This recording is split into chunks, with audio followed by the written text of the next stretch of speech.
Firefighters were called to a south central Omaha bakery this morning to check out an ammonia leak. As First Alert 6's John Chapman reports, that leak sent employees out of the building and into the cold for a while.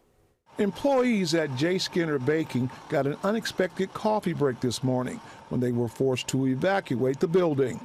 We had a small leak on our normal leak on our ammonia system. The leak's been contained, isolated, and there's no danger to any of the employees or surrounding public. The Omaha Fire Department was called to the bakery as a precautionary measure.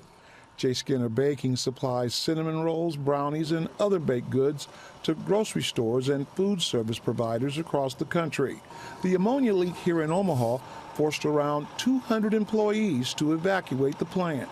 It was all preventative. We encourage people to step out temporarily, try to be as warm as they can, go to their cars, and then we call them back in.